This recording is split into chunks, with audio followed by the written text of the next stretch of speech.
Glory, glory to God. Sa ngayon pong umaga, tayo po idalako sa salita ng ating pong Panginoon.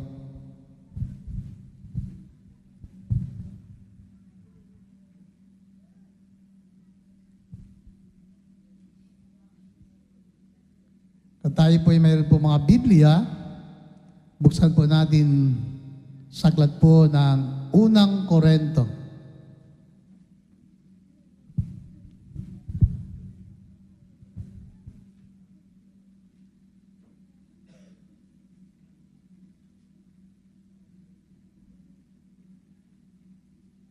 First Corinthians chapter 3. Hallelujah. Sabi po dyan, mga kapatid, hindi ko kayo makausap tulad ng ginagawa ko sa mga taong nagtataglay ng Espiritu hanggang sa kausapin ko kayo bilang mga taong naumuhay ayon sa laman. Mga sanggol pa sa pananampalataya kay Kristo. Binigyan ko kayo ng gatas, hindi matigas na pagkain, sapagkat ito'y hindi pa ninyo kaya at hindi pa ninyo kaya hanggang ngayon. Sapagkat nananaig pa sa inyo ang laman, mayroon pa kayong inggitan at alitan, at iya'y nagpapakilalang makasanlibutan pa kayo at namumuhay ayon sa laman. Kapag sinasabi ng isa, ako'y kay Pablo, at ang iba, ako'y kay Apolos, hindi ba tanda iyan na kayo'y namumuhay pa ayon sa laman? Sapagkat sino si Apolos at sino si Pablo? Kami mga lingkod lamang ng Diyos na kinakasangkapan niya upang akayin kayo sa pananalig kay Kristo. Ginagawa ng bawat isa ang gawaing tinanggap niya sa Panginoon. Ako ang nagtanim, si Apolos ang nagdilig. Ngunit ang Diyos ang nagpapatubo at nagpapalago. Hindi ang nagtatanim na ang nagdidilig ang mahalaga, kundi ang Diyos na siyang nagpapatubo at nagpapalago. Ang nagtanim at ang nagdidilig ay kapwa manggagawa lamang. Bawat isa'y tatanggap ng gantimpala ayon sa kanyang pagpapagal. Kami parihong manggagawa ng Diyos. At kayo ang bukirin niya, kayo rin ang gusali ng Diyos. Ayon sa kaloob ng Diyos sa akin, ako ang naglagay ng pundasyon bilang mahusay na tagapagtayo. Iba naman ang nagpapatuloy ng pagtatayo ng gusali. Ngunit maging maingat ang bawat nagtatayo, sapagkat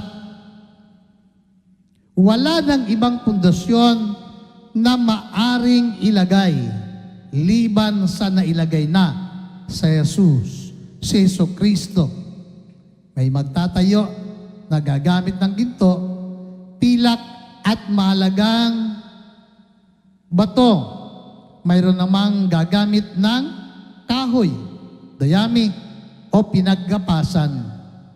May kilala ang uri ng gawa ng bawat isa sa araw ng paghuhukom, pagkat ang araw na iyon ay ihahayag ng apoy na siyang susubok at maghahayag ng tunay na uri ng gawa ng bawat isa. Kung ang itinayo sa ibabaw ng pundasyon ay manatili, ang nagtayo nito'y tatanggap ng gantimpala. Ngunit kung masunog, mawawalan siya ng gantimpala, gayunman maliligtas siya. Lamang ay parang nagdaan sa apoy. Hallelujah. Pinagpala po ng Diyos ang kanyang salita. Amen. Hallelujah. Sa atin pong nakita na ngayon pong umaga, gaano kahalaga na kung bakit kailangan tama ang ating pundasyon na nailagay. Hallelujah.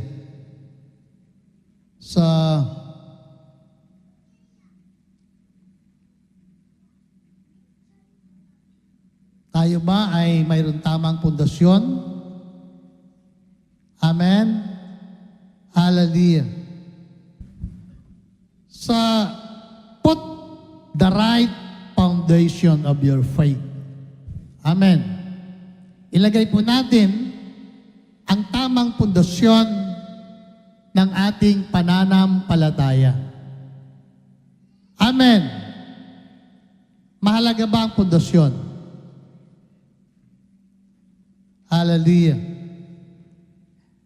Pinaka-importante, mga minamahal, sa bawat aspeto ng ating buhay, matibay at matatag ang pundasyon mayroon tayo. Amen. Bakit? Sapagkat lahat ay dadaan sa pagsubok. Parang ayaw niyong dumaan. Parang ayaw niyong madaanan. Hallelujah. Nakakaiwas ba tayo sa maraming mga trials ng buhay? Hallelujah. Bilang isang normal na tao, mga minamahal, na lahat tayo ay dadaan sa iba't ibang mga pagsubok. Hallelujah. Hindi ibig sabihin na tayo ay naging anak ng Diyos, ay exempted tayo sa maraming mga problema. Hallelujah. Tandaan po natin mga minamahal, tayo bilang mga mananampalataya, sabi ng Bible, sabi ni Pablo, kayo ay bukirin ng Diyos. Bukirin. Kayo rin ay gusali ng Diyos. Ang pagiging iglesia at pagiging mananampalataya ay inihalin tulad ni Lord sa isang bukirin. Bukid, lupain, hallelujah, usakahan na tinatamnan. Hallelujah. Si Pablo, siya po'y nagturo at nangaral sa mga taga-Korinto. Ang mga taga-Korinto ay itinuturing niya ng mga karnal na makasanlibutan. Hallelujah. Bakit? Sapagkat naghahari pa sa kanila ang alitan at inggitan. At yun po ay mga palatandaan ni Pablo na ang mga taga-Korinto ay mga karnal na Kristiyano. Hallelujah. Yang sabi ni Pablo, binigyan ko kayo ng gatas, hindi matigas na pagkain. Ang mga taga-Korinto pala, sanay sila sa Bear Brand. Gatas di ba? Sino dito yung nung bata pa ang iniinom ay Bear Brand. Buti pa kayo, Bear Brand nga. Kami nga noon lunok Ano lunok? Sinabawan ng sabaw ng sinaing, tapos nilagyan ng asukal. Bakit? ay bibihira. Bibihira naman noon makabili ng gatas ang aming magulang. Nung kami ay medyo lumalaki-laki na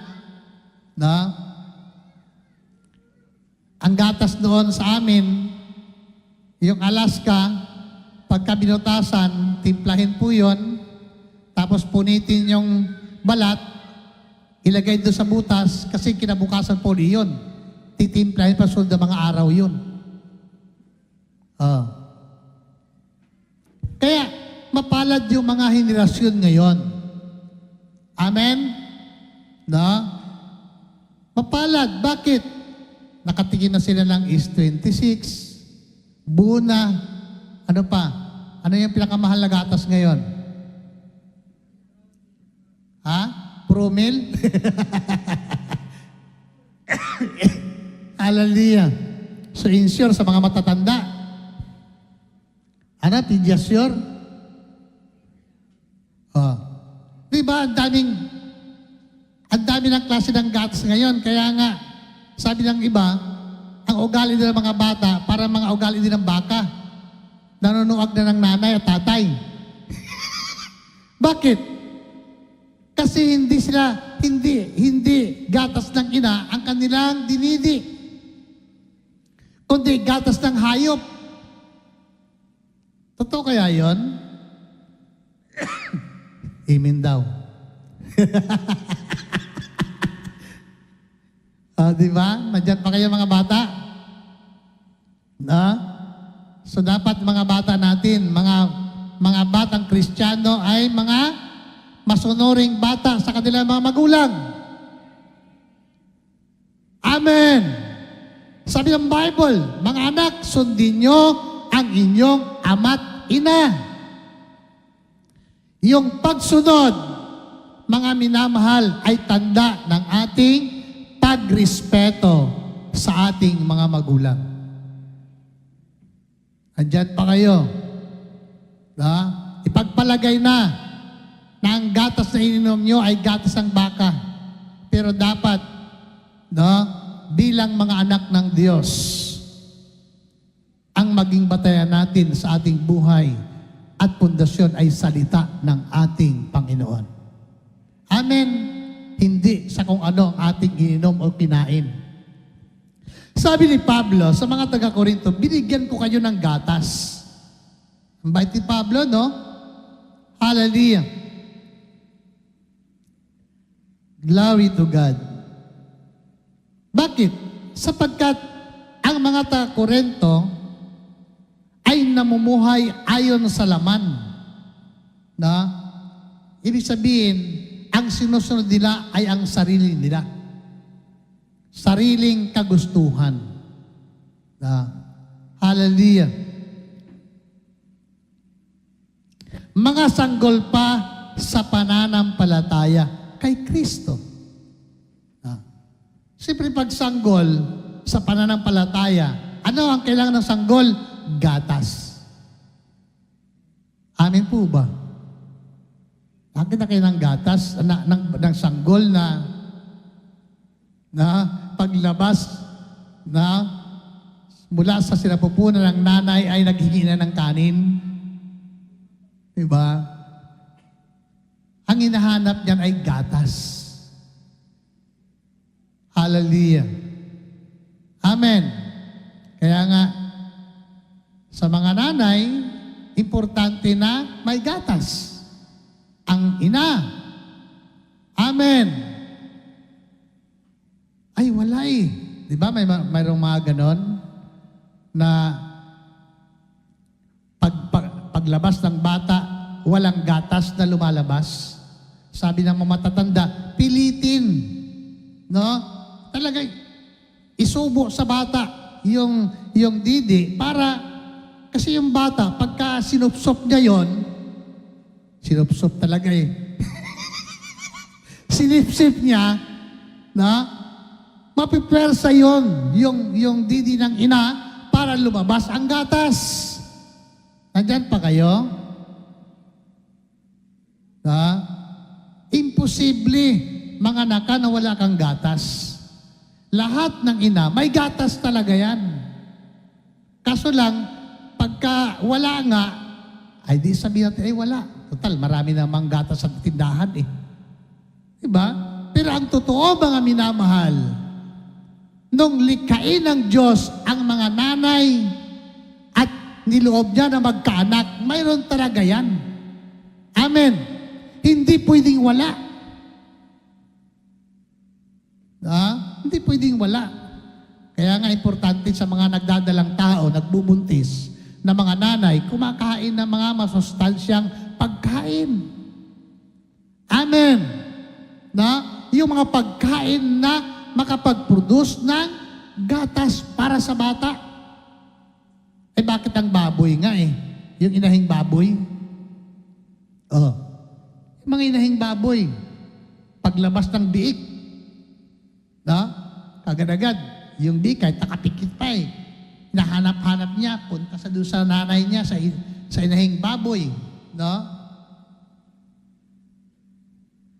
Ibok niya yung didi ng nanay niya.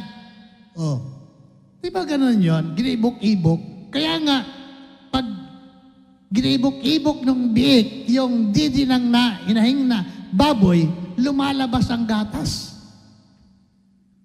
Nandyan pa kayo? Nakita na kayo ng biik? Manood lagi kayo sa vlog ni Mr. Pilita. Doon maraming biik. Lagi sila nagpapaanak ng kanilang mga alagang baboy. Totoo mga minamahal. Kami, matagal nag-alaga ng baboy no kami nagpapasto sa Mindoro. Pero kaming inahin, ako nagpapaanak din ng baboy. Alam niyo mga minamahal, bawat biik na mayroong talagang didi na para sa kanya. Kaya pagka naguto yung mga biik, umiyak yung mga biik, at yung nanay ay humiga, sabi ng inahing baboy, alam na ng mga biik yun. Bakit? Kasi bawat may buhay, hayop man o tao, may tinatawag na instinct yan. Pag yung inahing baboy ay alam na ng anak ng biik yun, magpapadidi na siya. Nandyan pa kayo?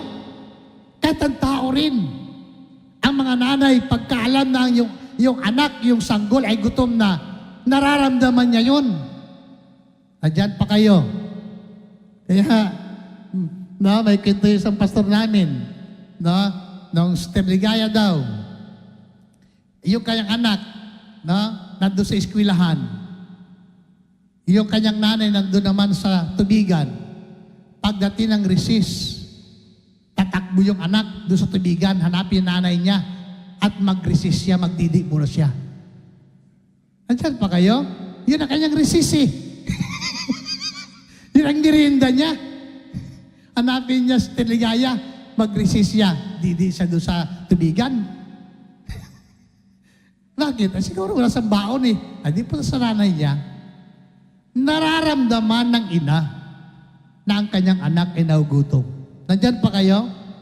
Sabi ni Pablo, sapagkat si Pablo ay nagtayo ng iglesia sa Corinto. So, siyempre, mga tao doon ay bago pa lamang na mga manampalataya. Kaya ang tawag ni Pablo sa kanila ay sanggol pa. Bata pa sa pananampalataya. Ano ang binigay ni Pablo? Gatas! Nandyan pa kayo. Bigyan ko kayo ng gatas, hindi pagkain na matigas. Bakit? Yun ang kailangan eh. So, salita ng Diyos, sabi ng Bible, ay inihalin tulad din sa gatas. Amen. Diba? Ang salita ng ating Panginoon ay gatas. Para sa mga sanggol sa pananampalataya. Bakit? Hindi nila kayang nguyain ang mga pagkaing matigas. Diba? Kaya nga, pagkabago pa lamang Kristiyano, parang binibibi-baby. No? Ang pagtrato ay parang sanggol. Bakit? Ay baka matisod eh. Baka mag-backslide eh. Baka tumalikod eh. Baka magtampo eh. Diba? Bakit? Sanggol pa sa pananampalataya. Kaya sabi ni Pablo, binigyan ko kayo ng gatas, hindi pagkaing matigas. Hallelujah. Glory, glory to God. So sabi po dyan, sabi ni Pablo,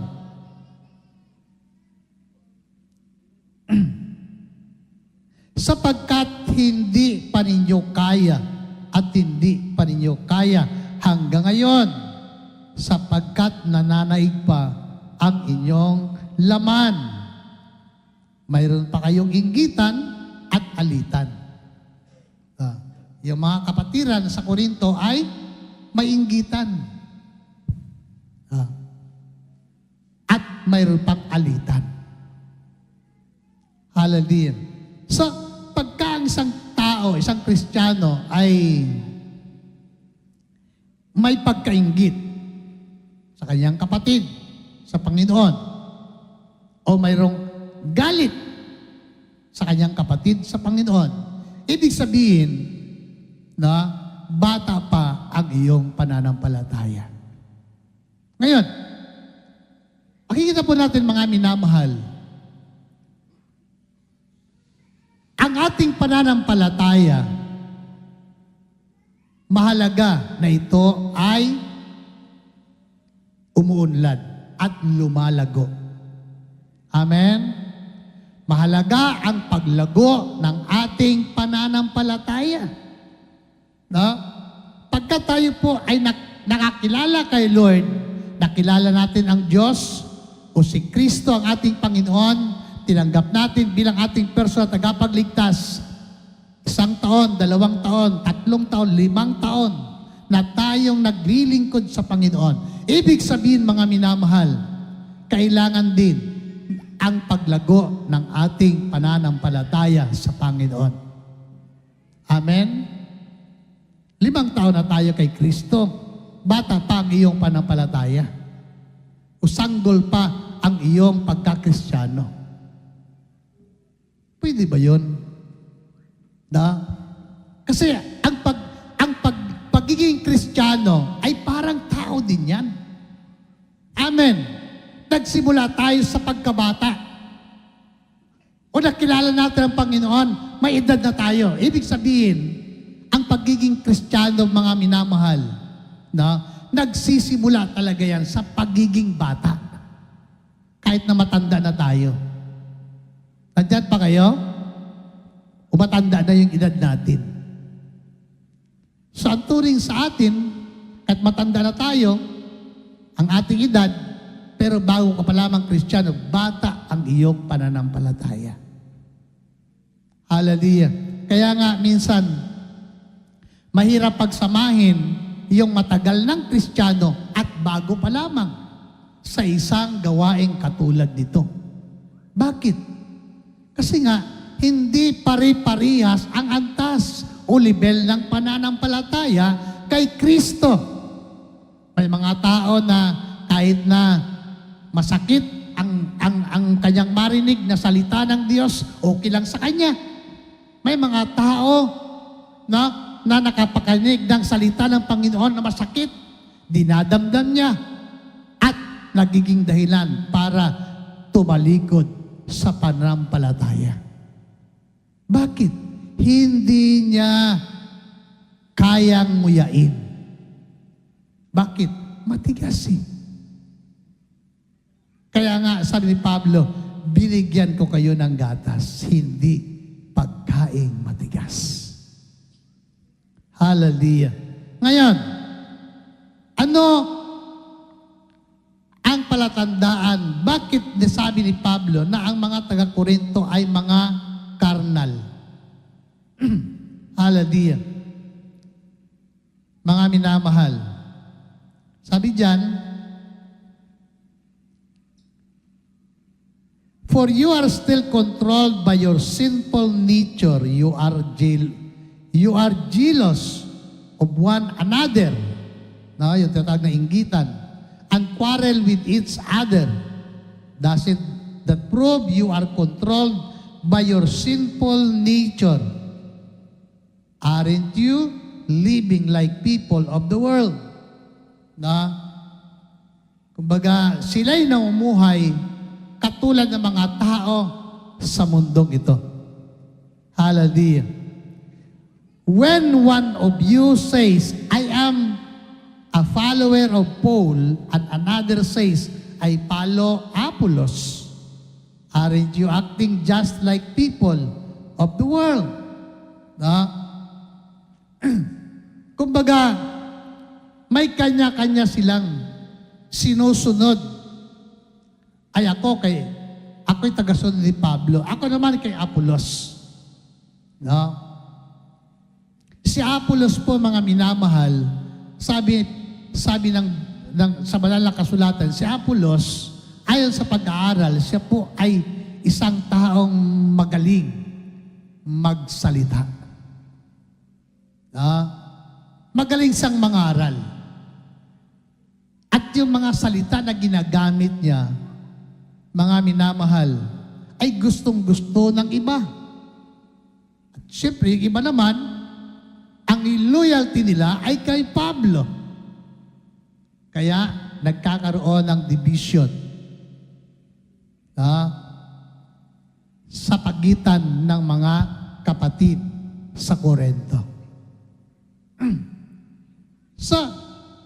Sa ganitong bagay at mga nangyayari, mga minamahal, ang nangyayaring faction sa mga mananampalataya sa iglesia ng Corinto ay nagpapatunay na ang mga kapatid sa lugar na ito, mga minamahal, ay mga taong hindi pa malago ang kanilang pananampalataya. Kaya ipinaliwanag ni Pablo sa kanila, sabi niya, after all, who is Apollos? And who is Paul? Sino nga ba si Apollos? At sino nga ba si Pablo?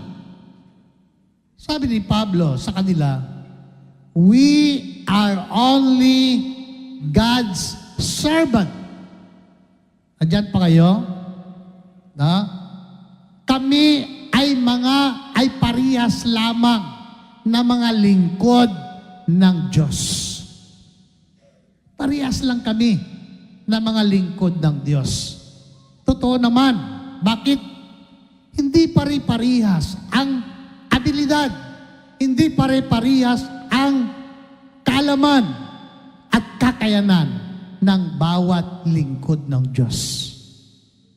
Amen po ba? Hallelujah. Hindi pare-parihas. No? Mga minamahal, sabi ni Pablo, we are only God's servant. Hallelujah. To whom you believe the good news. Each of us did the work the Lord gave us. No? Ginagawa lamang namin ang aming tungkulin at gawain na ipinagkatiwala ng Diyos sa amin. Hallelujah. Ngayon, sabi ni Paul, I plant the seed in your hearts. Na? I plant the seed in your hearts. Na? Ano po yung seed na yon? The Word of God. Amen. Yun yung salita ng Diyos na itinanim sa puso ng bawat isa po sa atin. At yan ay mahalaga. Yung seed na yan, seed of the Word of God, ay mahalaga na naitanim sa ating puso. Amen po ba? Pag ang salita ng Diyos o salita ng Panginoon mismo ang naitanim sa ating puso, hindi pwedeng hindi yan tutubo at lalago. Amen? Hallelujah. So, mga minamahal,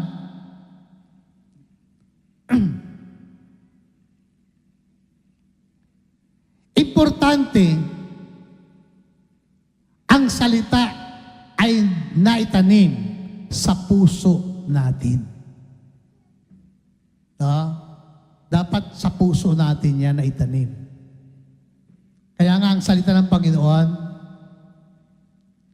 dapat hindi lang ating napakinggan at narinig. Diba? Anong bahagi ng ating katawan na nakakarinig tainga? Diba? Napakinggan natin ang salita ng Diyos sa pamagitan ng ating mga tainga.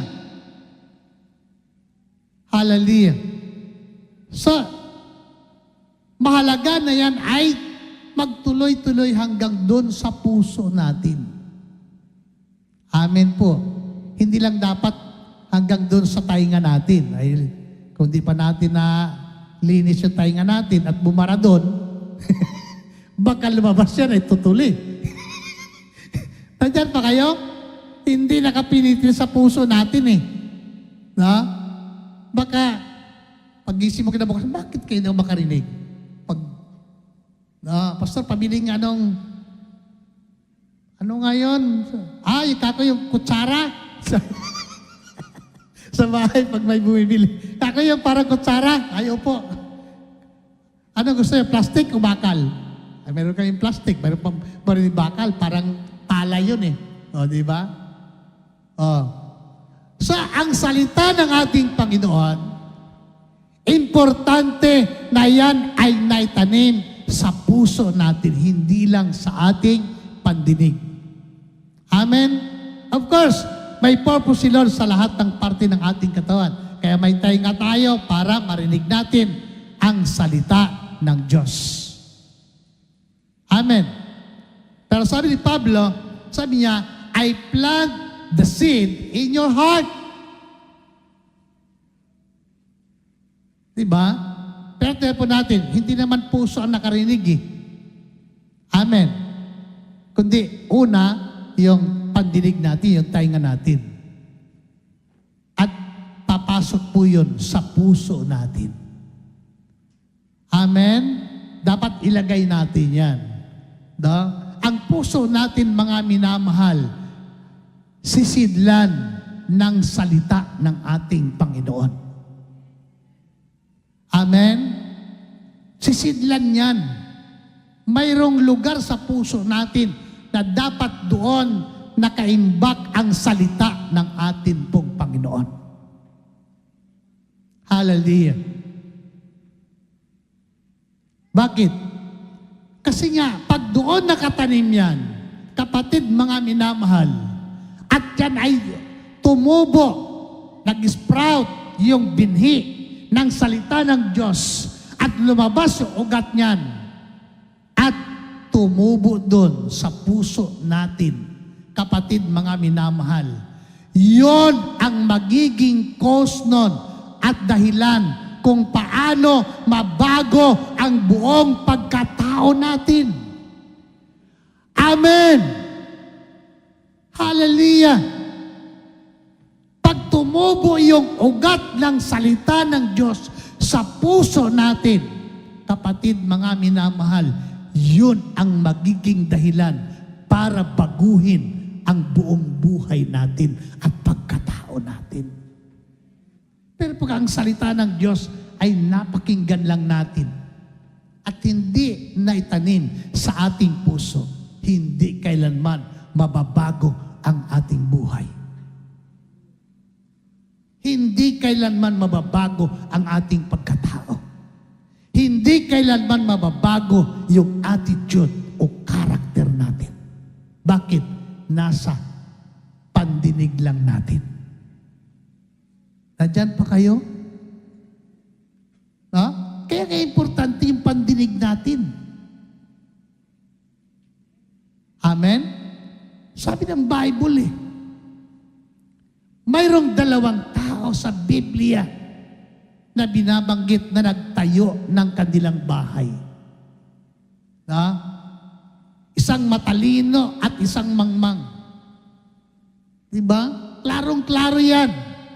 Malimit nating marinig, malimit nating mabasa sa Biblia.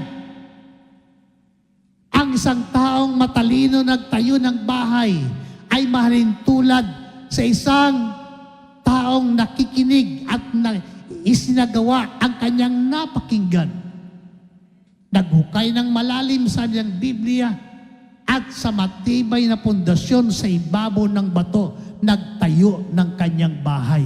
Yung bahay na yon, mga minamahal, ay ang iyong pananampalataya sa Diyos. Amen? Pananampalataya na nakatayo sa ibabaw ng bato, matibay na pundasyon. Hallelujah. Diba? Kaya sabi ni Pablo, I plant the seed in your heart. Hallelujah.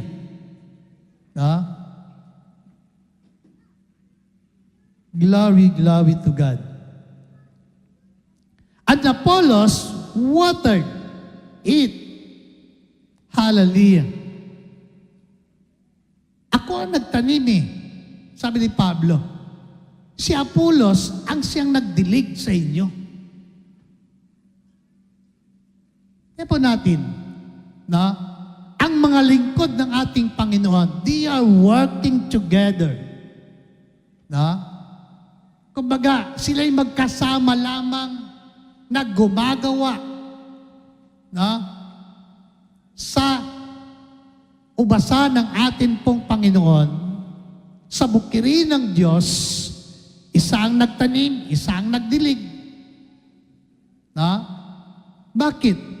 Yun ay ministry ng bawat isa sa kanila. At bawat servant ng ating Panginoon ay gumagawa ayon sa pagkatawag ng Diyos sa kanila. Amen. Tinawag si Pablo para magtanim. Tinawag si Apolos para magdilig. Hallelujah. Ang importante, ginagawa ng bawat isa sa kanila kung ano ang nararapat. At ito'y ginagawa nila hindi para kanino pa man, kundi para kay Lord. Amen? Di ba ganun tayo? Gawin daw natin ang lahat ng bagay para sa Panginoon, hindi para sa tao. Hallelujah. Diba? Kaya sabi ni Pablo, I plant the seed in your heart, and Apollos watered it.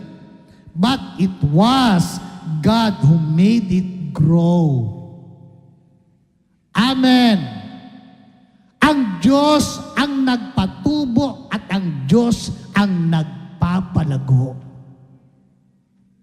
Amen? Diba? Hallelujah. Kaya mapapansin po natin mga minamahal, sa atin pong kalagayan bilang tao, hindi pwedeng walang pagbabago sa buhay natin. Hindi pwedeng walang pagbabago. Dapat magbago talaga tayo. Amen? Hallelujah. Pag ang salita ng Diyos ay tunay na naitanim sa puso natin, 100%. Mabagal man ang pagtubo at paglago natin, pero makikita natin, mayroong nababago sa buhay natin. Amen po ba? Amen? So, alam niyo mga minamahal, kung dati-dati na tayo po'y wala pa sa Panginoon, kumbaga, sabihin natin na ang ugali natin ay suplada tayo, suplado, nababago po yan. Amen? Sa tulong at biyaya ng Diyos. Amen. Yung pananalita natin, nababago din yan. Hello? Sabi mo sa katabi mo, kapatid, magbago na tayo. Oh. Parang ayaw nyo. Alam niyo mga minamahal, matanda na tayo. Hello? Matanda na tayo. Panahon na para baguhin natin ang ating sarili. At hayaan natin yung salita ng Diyos ang magbago sa atin. Amen? Hindi naman yung katabi mo ang magbabago sa iyo eh. Hindi yung asawa mo, hindi yung anak mo magbabago sa iyo. Si Lord. No? Hallelujah. Kanya-kanya tayo. Bakit? Ang pagharap sa Diyos ay kanya-kanya tayo. No? Tandaan natin, ikaw at ako ay magsusulit sa Diyos. Hallelujah. Kaya nga, sabi ni Pablo, I plant the seed in your heart and apples watered, but it was God who made it grow. Amen. Na? It was God who made it grow. Hallelujah. Ang Diyos po ang nagpapalago.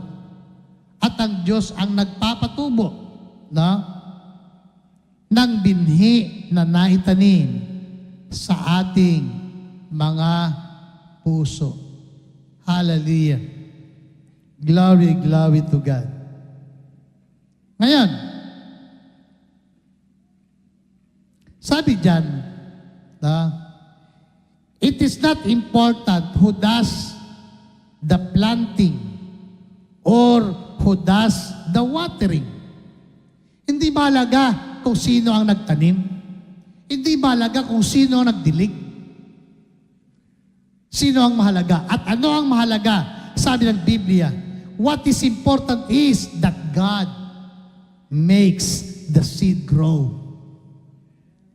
Si Lord ang mahalaga. Amen? Na? Bakit? Yung pagpapagal ng bawat servant, ng bawat manggagawa ng ating Panginoon, na? May reward naman yun sa Diyos. Amen. At sino tatanggap ng reward? Yung nagpagal. Na? Yung nagtanim at nagdilig, kapwa tatanggap ng gantimpala. Ha? Diba? Nakita po natin, si Pablo, hindi niya pinagmalaki kung ano ang kanyang nagawa, kung ano ang kanyang itinanim. Bakit? Lahat ng ginawa niya para kay Lord.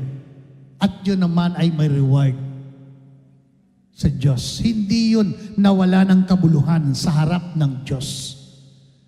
Ang binigyan niya ng honor dito, ng karangalan, walang iba kundi ang Diyos na siyang nagpatubo at nagpapalago ng pananampalataya sa isang tao. Palapakan po natin ang ating pong Panginoon. Hallelujah. Diba? What is important is that God makes the seed grow.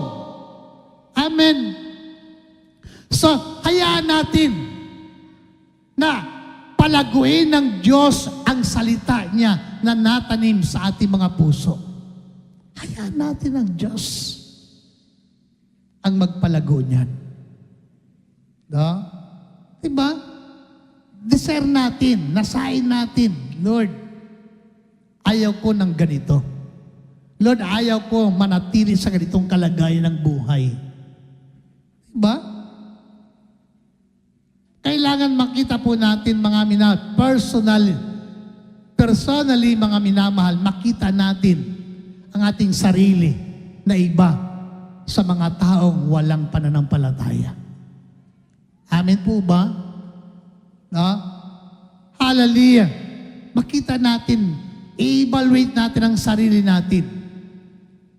Dapat iba ka sa mga taong hindi nakakilala sa Diyos. Bakit? Masasayang ang ating panahon na naglingkod tayo sa Panginoon, na hindi nabago ang ating buhay. Amen? Huwag nating sayangin. Hallelujah. Huwag nating sayangin ang pagkakataon. Mayroon tayo. Hallelujah. Glory to God. Kaya sabi dyan, the one who plants and the one who water works together with the same purpose. Na? And both will be rewarded for their own hard work. Kaya sabi ko kanina, na? Kumbaga, isang layunin nila, na? At lahat ng yon, lahat ng kanilang mga pagpapagal ay may reward. Hallelujah. For we are both God's workers and you are God's field. You are God's building. Hallelujah. So, you are God's field and you are God's building. Hallelujah. Tayo po ay mga bukirin ng atin pong Panginoon. Hallelujah. At tayo rin ay gusali, sabi ng Biblia, na sabi po sa verse 9. Ayon sa kaloob ng Diyos sa akin, ako ang naglagay ng pundasyon bilang mahusay na tagapagtayo. Iba naman ang nagpapatuloy ng pagtatayo ng gusali. Ngunit maging maingat ang bawat nagtatayo. Hallelujah. Ano po, may paalala si Pablo sa mga talatang ito. Dapat daw maging maingat ang bawat nagtatayo. Hallelujah. Sinimula ni Pablo at inilagay niya ang tamang pundasyon ng pananampalataya sa mga taga-Korinto. Pero, iba ang nagpatuloy ng pagtatayo. Diba? Kasi nga, ang Korinto, ang lugar po ng Korinto ay bahagi ng kanyang missionary journey. Na? Pagkatapos ng kanyang mission, iniwan niya at iba ang nagpatuloy sa kanyang nasimulang itinayo. Kaya sa ng Bible, maging maingat ang bawat nagtatayo. Hallelujah. Maging maingat. Ngayon, bakit ito ang sinasabi ni Pablo? Hallelujah. Sabi niya, sapagkat wala ng ibang pundasyon na maaring ilagay liban sa nailagay na si Jesucristo. Hallelujah. Nailagay na si Jesucristo. Ang tamang pundasyon ng ating pananampalataya dapat ay walang iba kundi ang ating Panginoong Jesucristo. Hallelujah. Pundasyon ng ating pananampalataya si Jesus Christ. Kaya nga, dapat kilalanin natin, alamin natin kung sino ang ating sinasampalatayanan. Hallelujah. Kasi nga, mga minamahal, darating tayo sa isang punto, mga minamahal, ng ating pananampalataya at tayo ay dadaan sa maraming pagsubok at problema. Hallelujah. Kung si Kristo ang Diyos na iyong pinaglilingkuran at kinikilala na matibay at pundasyon ng iyong buhay, kahit anong bagyo, kahit anong problema, mananatili ka bilang kanyang anak. Palapakanan po natin ang ating pong Panginoon. Diba? Mananatili ka. Diba? Sabi ng Bible. Kaya nga, ang nakikinig at nagsasagawa, mga minamalang kanyang napakinggan ay mahalin tulad sa isang taong nagtayo ng kanyang bahay sa ibabaw ng bato. Ano sabi ng Bible? Sabi ni Kristo, no? Upon this rock, I will build my church. Amen? Upon this rock, I will build my church. Hallelujah. Sabi ng kanta ni Sandy Pati, upon this rock, I build my kingdom. Nandyan pa kayo? Upon this rock, I will build my kingdom. And the Bible says, upon this rock, I will build my church. And even the gates of hell should not prevail against them. Amen. Kahit ang impyerno, sabi ng Biblia, ay hindi mananaig sa bawat isa sa inyo. Amen. Palapakan nga natin ang ating Panginoon. Hallelujah. Nakatayo ka sa ibabaw ng bato. Hallelujah. Inilagay ka ng Panginoon sa isang matibay na pundasyon ng pananampalataya. Hallelujah. Ay kung problema lang, kung sakit lang, ay tatalikod ka kay Lord. Hallelujah. Isipin natin, matibay ba ang pundasyon natin? Hallelujah. Samantala, sabi ng Biblia, maging ang impyerno nga hindi makanaig sa atin eh.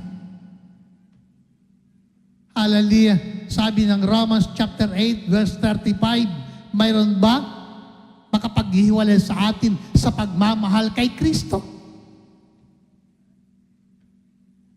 Mayroon ba kahirapan? Tabak? Ano pa? Kahirapan?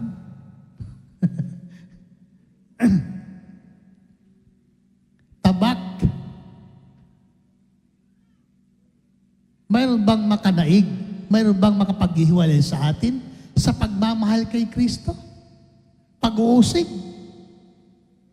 Di ba wala? Amen! Kasi nga, kung si Kristo ang pundasyon na nailagay na, sabi ni Pablo, mag-ingat ang bawat nagtatayo.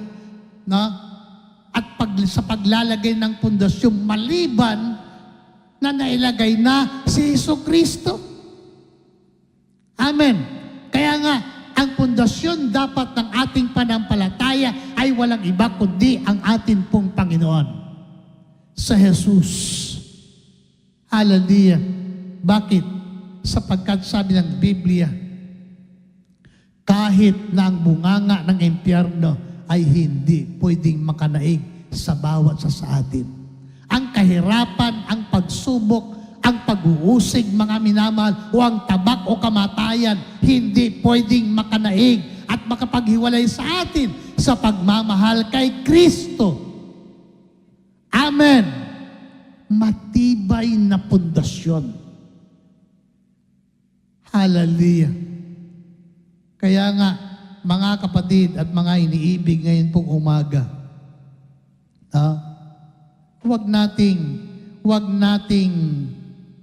ipagwalang bahala.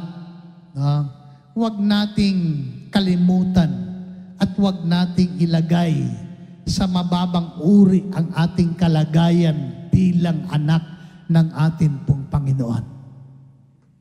Hallelujah.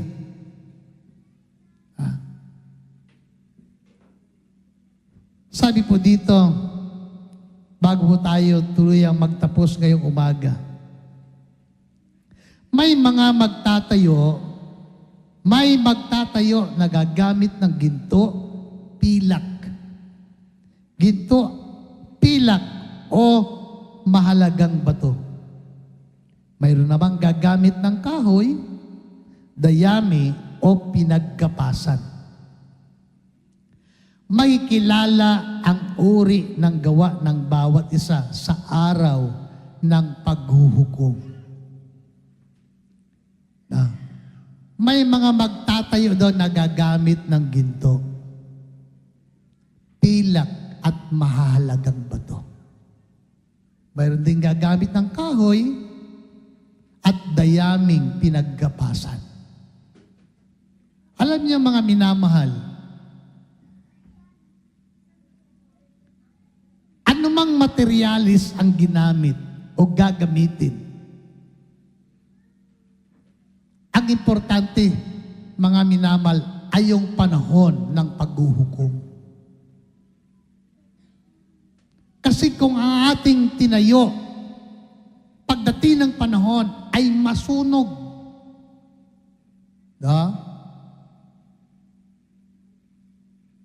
Baliwala ang ating pinagpagalan. Kung ang ginamit natin ay dayami o kahoy, masusunog yan. Ginamit natin ay ginto, pilak o mahalagang bato. Dumaan man sa apoy, sa tingin ko hindi basta-basta. Masusunog. Bato pa rin yon, pilak pa rin.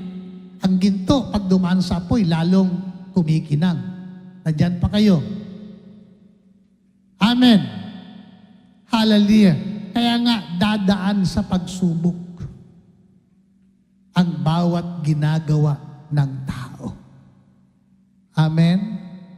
Ang importante, manatili tayo sa matibay na pundasyon ng ating pananampalataya.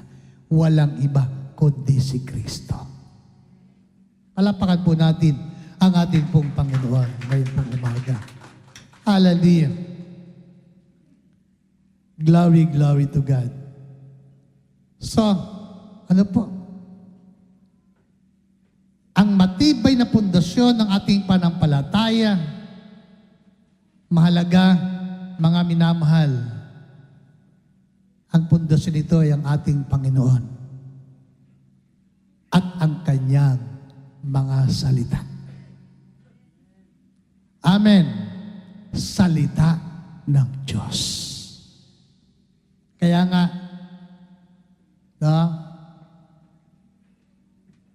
mahalagang sangkap ng pundasyon, salita ng Diyos. Sabi ng kanta, Biblia ay salita ng Diyos. Diba? Ang Biblia, ito yung salita ng Panginoon. Kaya nga, pag lagi nating binabasa ang salita ng Diyos, ako'y naniniwala, lalago at lalago ang ating buhay Kristiyano. Amen? Bumalik tayo. Balikan natin ang salita ng Diyos na natanim sa ating puso. Na ako po'y tumanggap sa Panginoon. Sabi ng Sunday School teacher namin, na kaya hindi ko makalimutan ang Sunday School teacher namin sa aming simbahan. Na pinasaulo niya sa amin yung 2 Corinthians. Na sabi doon, be not equally yoked together with unbelievers. For what fellowship hath righteousness with unrighteousness? 2 Corinthians chapter 6, verse 14. Tama ba? Medyo nakakalimutan ko na rin eh. Pero, alam niyo mga minamahal, yun ay yung unang talata na nasa ulo ko sa Biblia. At hanggang ngayon, hindi mawala sa aking kaisipan. Pag isa kang Kristiyano, Sabi ng Bible, huwag kang makipamatok sa mga taong walang pananampalataya. Iniisip natin, ay, sa mga kabataan lang yun eh. Huwag kang mag-asawa na unbeliever. Pwede rin. Diba? Amen. Importante, mapangasawa natin, mananampalataya kay Kristo. Bakit? Malaki po na ang magiging problema mo pagka ang mapangasawa mo ay hindi manampalataya. Amen po ba? Ngayon, kung ang kapartner mo sa buhay, kasama mo sa buhay, hindi manampalataya, ipag-pray mo kay Lord. Diba, Sister Tess? Sister Tess, 6 na taon, sabi niya, ilang taon niyang pinanalang asawa niya mabunagin. Diba? Nandito sa Manila, nandun sa Mindanao asawa niya, ay nabunagin nga eh. Amen. Noong nakaraan lang, nagpabaptized. No? Sumasama kay pastor para sa Bible study. Nagdi-disciple. Oh, pinag-minister sa asawa niya, nabunagin. Andyan pa kayo? Panalangin nyo. Kasama nyo sa buhay. Amen. Ang Diyos ang magbabago sa kanila. Amen po ba? Hallelujah. Ang Diyos ang magpapalago sa kanilang pananampalataya. Tayo pong lahat ay magsitayo. Hallelujah.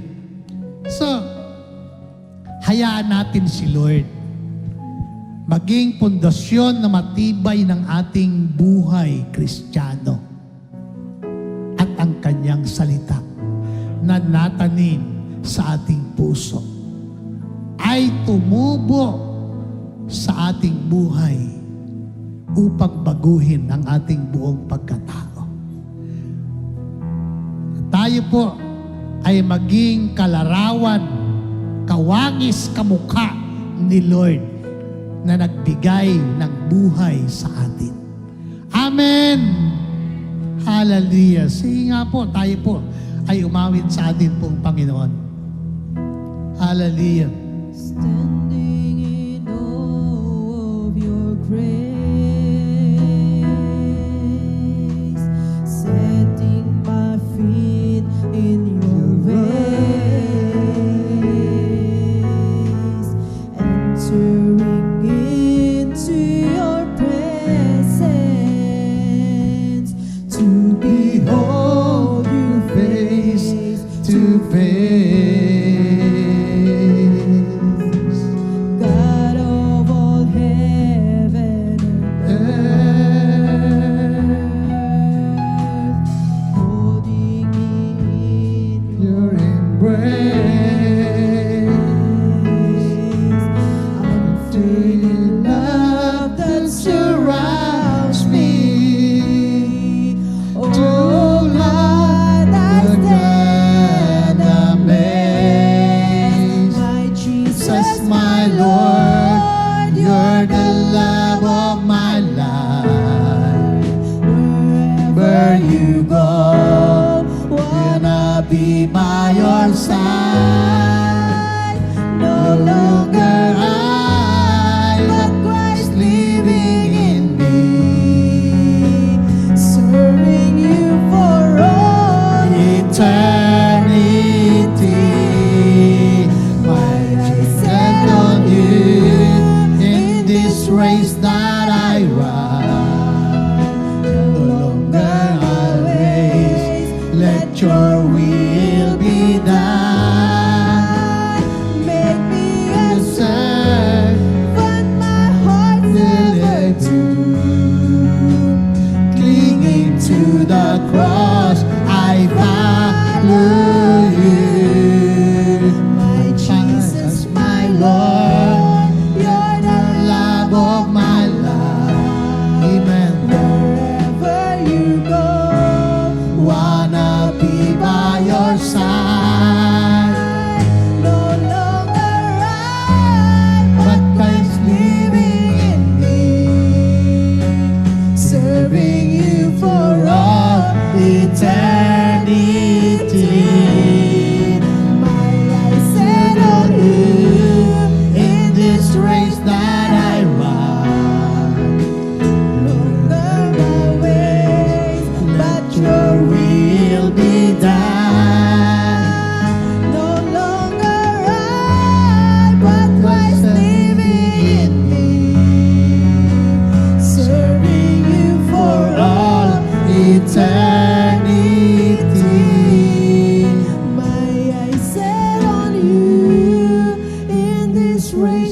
that I run, no longer my ways. Let your will be done. Make me a Hallelujah. servant, my heart's ever true.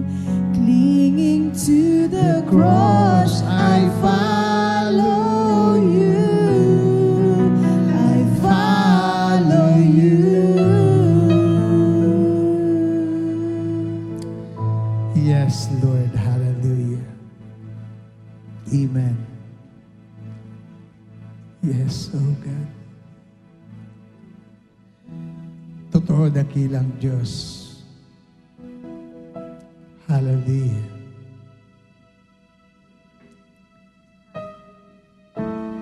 Ng buhay namin, mahalaga ang paglago at ganap na pagbabago.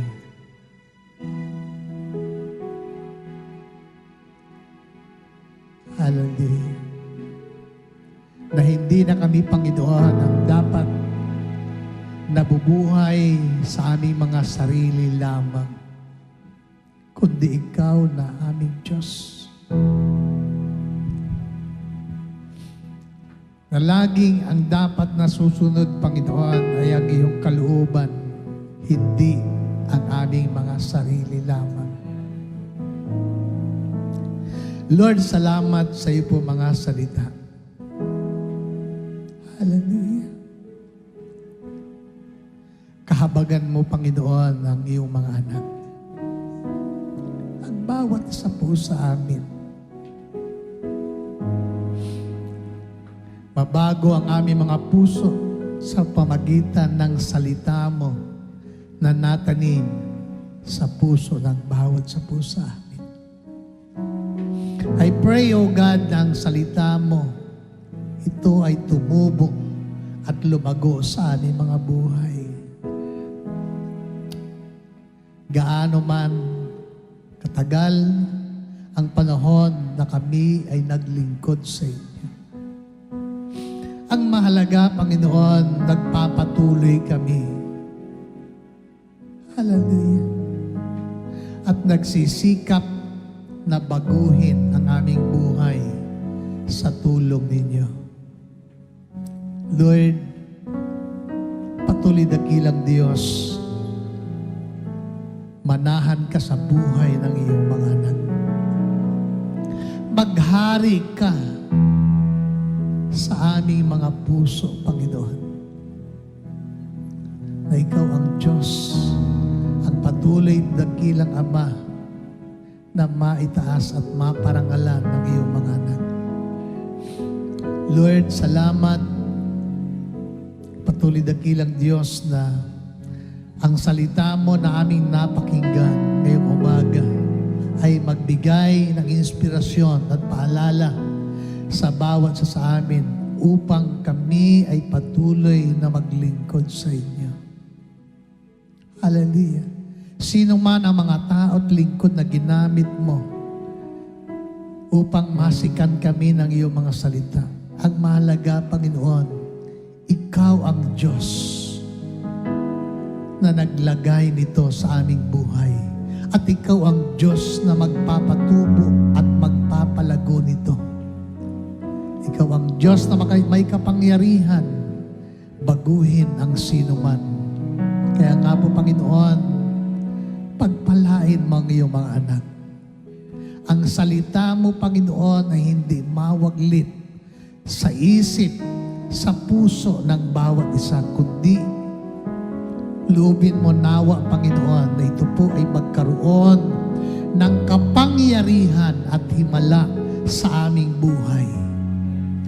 Lord, salamat. Pagpalain mo ang bawat isa, mga bata, kabataan at mga magulang. Sa iyo ang papuri at ang karangalan sa pangalan ni Jesus. Amen at amen. Praise the Lord. Magandang tanghali po. God bless.